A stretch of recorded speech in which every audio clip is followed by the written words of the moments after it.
Good evening and welcome to kind of our orientation video. I am Carolyn Weston and I will be your ASU field supervisor this semester. I just wanted to kind of introduce myself, go over some of the main ideas and requirements of this semester for you. I just think that it's easier if I explain it to you than if you just try to read and understand from the documents that I send out. The first thing that I want to do is just introduce myself, tell you a little bit about myself. I am Carolyn Weston. I started out as a high school teacher, taught some junior high, but mostly high school, taught social studies, composite, everything that was in the realm of social studies. Then I became a counselor, and I was lead counselor at the high school for several years, but overall I was counselor, I think, for about 16 years. Then when I retired, I did some counseling other than at the high school. I had counseled a couple of years at the junior high level. Then I counseled about 14 years at the high school level. And then I did some long-term subs because I was already a professor and I wanted that experience at every level. And that has also helped me with field supervision. So I did some long-term subs at the elementary level and the lower elementary and upper elementary level, or middle school, whatever your district calls it. And so I just wanted to be sure that I had experience in those areas before I went in and actually evaluated people in those areas. Plus, I had been teaching at Dallas Baptist University for quite a few years and in the school counseling field. And so I just felt like that was valuable experience for me. So I did do that. I was an adjunct professor in school counseling at Dallas Baptist University for about 20 years while I was actually, it would have been, I guess I counseled longer than 16 years because I taught at DBU for 20 years. So anyway, that's kind of my background. I taught nearly every subject in the school counseling department. So I had my hand in most of it. So hopefully with that experience, I can be of help to each of you. I try to be your coach. That is my job. I also try to be your cheerleader. I look for the things that you do well so that we can build on them. The areas that you may need to strengthen, we will also do that. But I never try to do it in a threatening way. I always try to be encouraging to you. I encourage you not to be afraid of me when I come in to evaluate you and to observe you. That is not my purpose. I want to see you do your very best job. And if you are nervous, then I may not get to see your best job. So just try to relax and enjoy this ride. It's fast, it's furious, but let's just try to relax and enjoy this ride. I try to be flexible. I actually have fewer students this semester than I normally do, but I do need to keep you on track. That's part of my job, is to keep you on track. And so I will remind you of dates. I will help you set dates, but we need to stay on track. This semester will snowball on you. It will get out of control if we aren't able to stay on track. I have already received several of the pre-conferences for me to sign that were between you and your site supervisor, so that's great that you're already on the ball with those. I do need to receive the rest of those. I sign those and then they come back to you. I hope that you followed my instructions, that you printed all of those documents that I sent you and you assembled them in a notebook. That will really come in handy for you. Those of you that are return students, I have 3 that are in your second semester. Most of those documents are repeats, and you could use the ones from last semester. If you will just kind of look at that important information document, the very first one that you printed, my contact information is there in the middle of that page. Feel free to email me, to text me, to call me anytime you need to. We can talk. There are no questions that are dumb questions. The only thing that is dumb is not to ask a question when you need to. So we will email, we will text, we will call, we will talk, we will video, we will do anything we need to do to get you to the point where you feel like you understand and that you're clear on whatever it is that you're asking of me. So please check your emails regularly. I have formed the email list. I think I have heard from all of you. So we know that email list is reliable. So just be sure that you check that email list regularly. And like I said, no question. Do not hesitate to ask me anything. We'll work through it. So don't feel like, oh, I just feel silly for asking that. Don't do that. We'll work through it. I want you to look, I had you print off observation domains. I know you're familiar with the domains and the standards, but I organized these with descriptors. You actually have descriptors that kind of describe what can be included in those standards. And I printed them off by the ones that are included in the observation period. For example, observation period 1, that window 1, includes domains 2, 3, and 4, I believe. Yes, 2, 3, and 4. And so those are printed, and you can put those in your notebook separately according to their observation period. That way you can look over just those domains. You don't have to sift through to find the ones that you need for that observation period. I've provided just the ones you need for observation period 1 with descriptors of each of those standards. I think that will help you understand what would be an acceptable observation for me to look at, for you to do for me during that observation period. I will also send you ideas when we need them of things that can be done that fit in those domains in each of those observation periods. This first observation classroom guidance just really is a good one for it because guidance is part of these first domains. So I kind of recommend that you do a classroom guidance. You don't absolutely have to if you find something else that fits in domain 2, 3, or 4, but most people do a classroom guidance for that first one. If you want me to do face-to-face your first time, contact me and we'll see if we can arrange that. If not, we will do those virtually. I would like to do some of your face-to-face this first time if you're willing to do that. There are 2 or 3 of you that I probably will not do a face-to-face unless I just really deem that it's necessary after I've seen a virtual, because you're very far from me. Some of you are far northeast Dallas, and that is a very long distance for me. I'm kind of far northwest Fort Worth, and so we will play that by ear if you're one of those far northwest Dallas people. But for the most of you, I will do a face-to-face observation for you. And if you would like to, check that one off this first time, I'm certainly okay with that. We just need to be sure that we make those arrangements. Number 1, like I said, classroom guidance, this first one, it really does work good to do classroom guidance for it.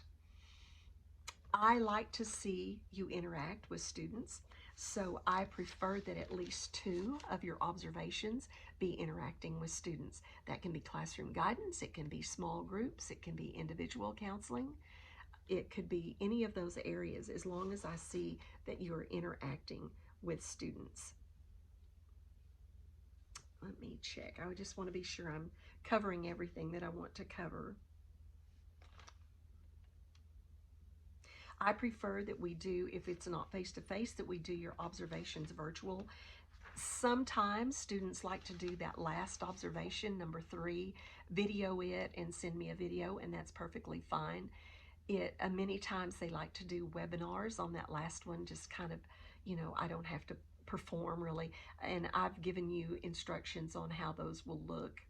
So we're going to talk about coaching tips and what these different observations will look like in just a minute. But so if you want to save that last observation for this semester, do a webinar and do it via video, that is fine. Just be sure that you have a reliable way to send me a video. YouTube is very reliable. Some of you have programs in your schools where you video. As long as I can open them, sometimes I don't have the programs I need to open them, and so just be sure that it's something compatible with my computer so that I can open it and view it. And often we run into snags with videos where we don't with virtual as much, and so just be prepared to do that early on in the observation window so that if we run into snags, we still have time to work through that. The next thing, if you're kind of following that important information document, and by the way, that important information document, I think the title of it on the page says Field Supervisor Important Information Document dated 8/26/22, is absolutely your handbook for me for this semester. Nearly everything you need to know is in that 3-page document or whatever it is.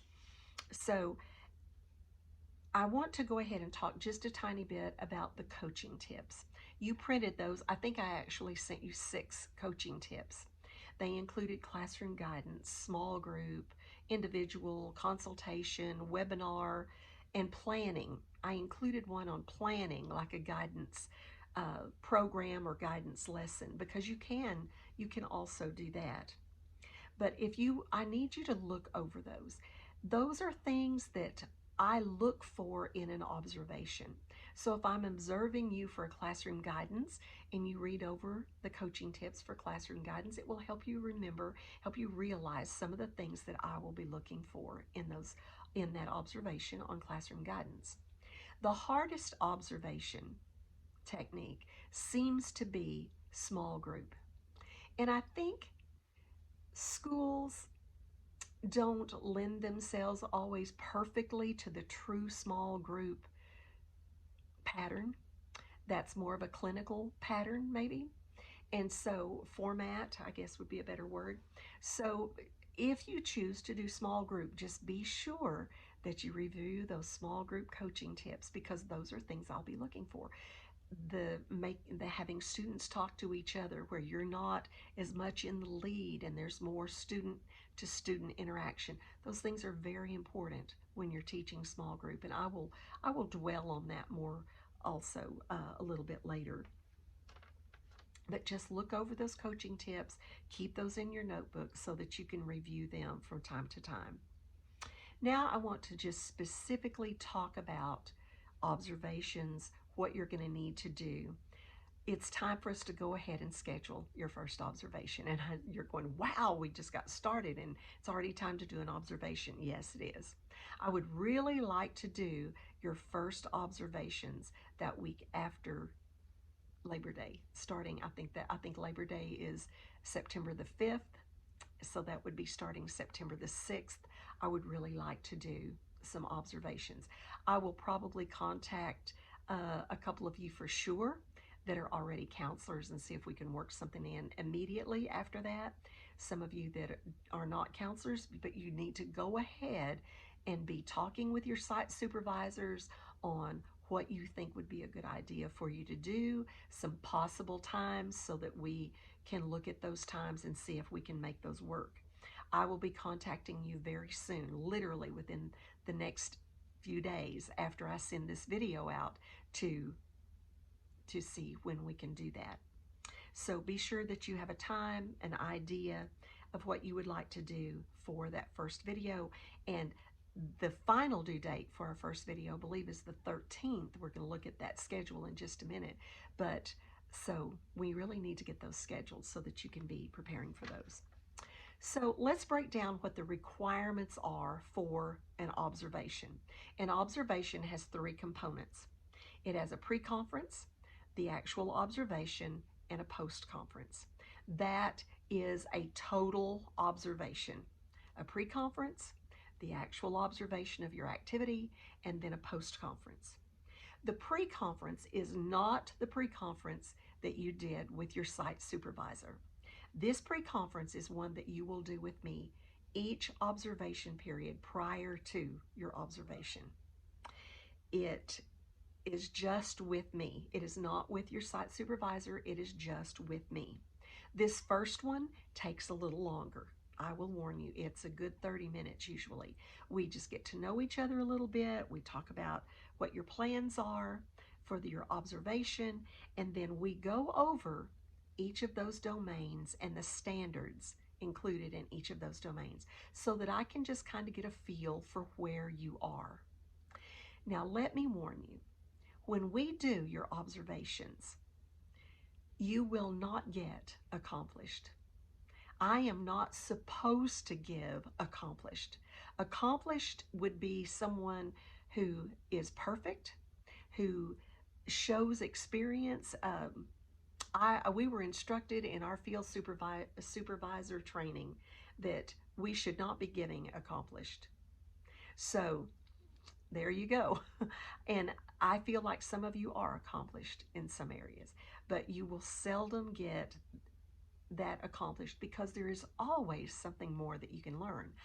I've been a counselor for years and years and years, but there would always be something that we could learn. So we haven't reached the peak.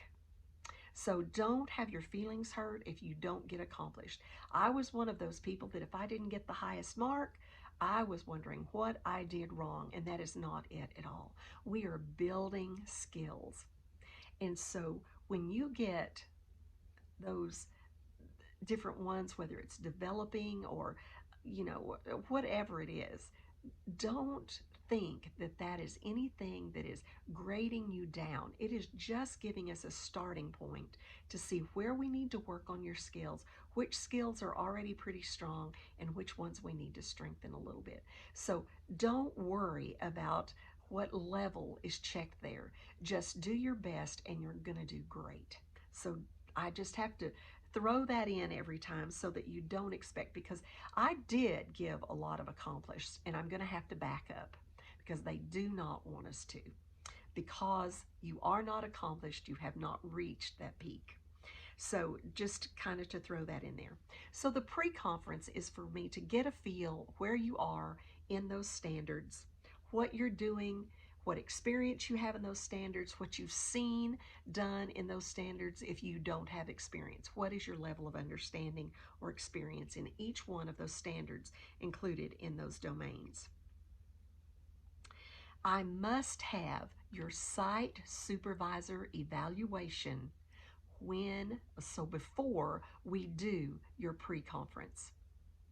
In the past, students and site supervisors have thought, well, they need to see me do some stuff before they can fill out their evaluation. The site supervisor evaluation is just what they see on a daily basis. Certainly, it may include them coming in and observing you in some type of activity. It may, but it may not. But what do they see you do on a daily basis? How do you interact with students? What have you talked with, and what questions have you asked? There are a few things that they have to check. What is your professionalism? What is your promptness?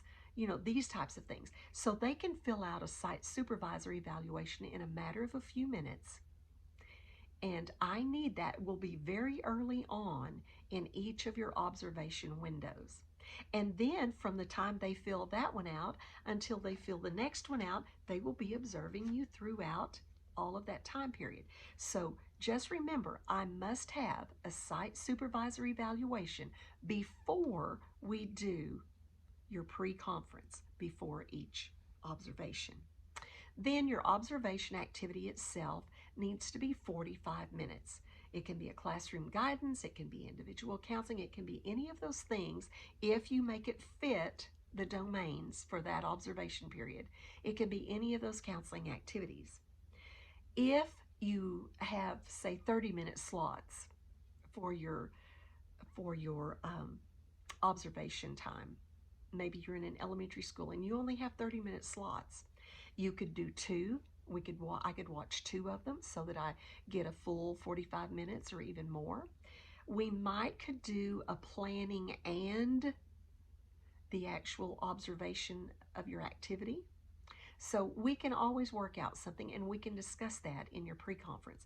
But I do need 45 minutes in each of your observations. Then your post-conference. The pre-conference is in advance of the observation. It can be a day or 2 or 3 days or even a week or whatever before your observation.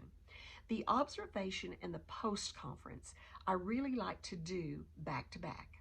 As soon as we have your observation, we like to pull in your site supervisor, and then the three of us do your post-conference.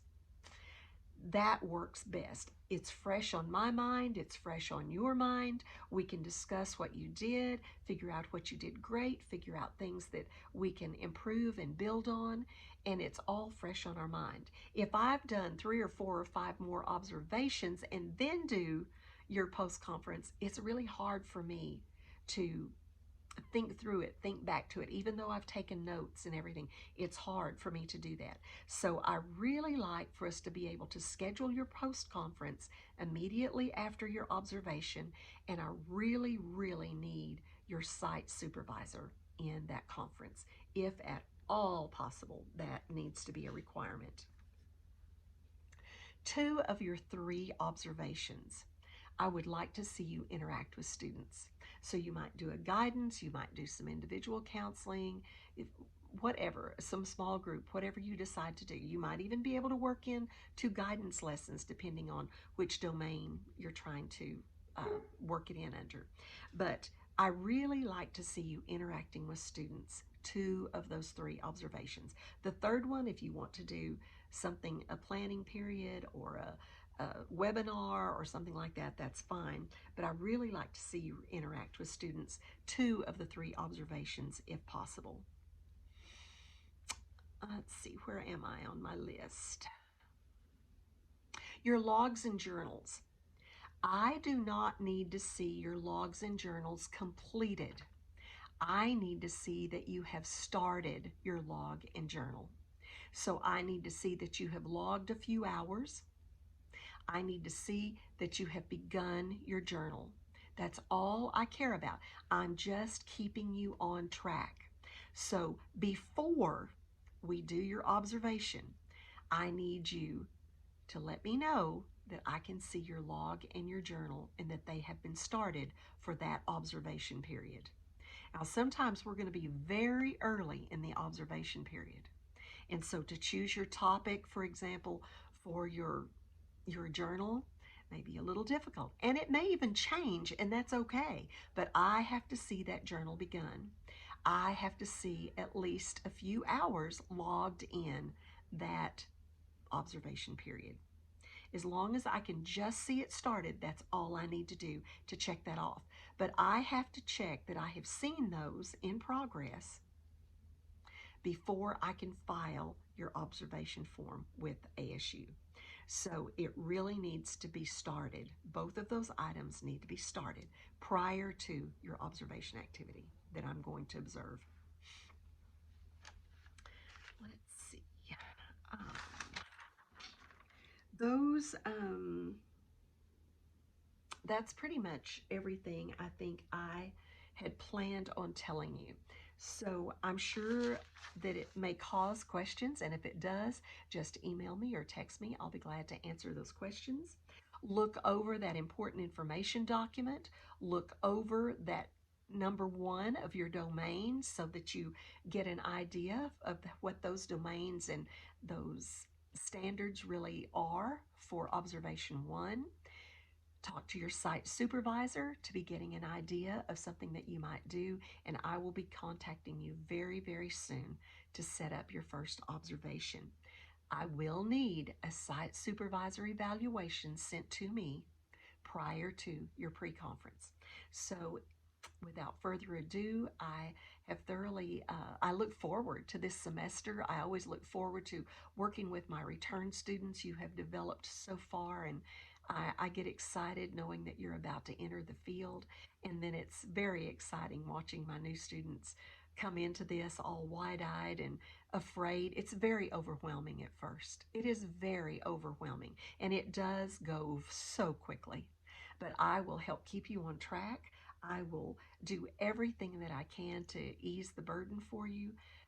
So just realize that we're going to make it. We are going to make it. Everyone before you has made it. I have not lost a student yet. So you're not going to have a nervous breakdown. You're not going to get so far behind that you can't catch up. We are going to keep you on track, and you're going to do great. So just believe in yourself and believe in me, and we're going to make it just fine. Thank you.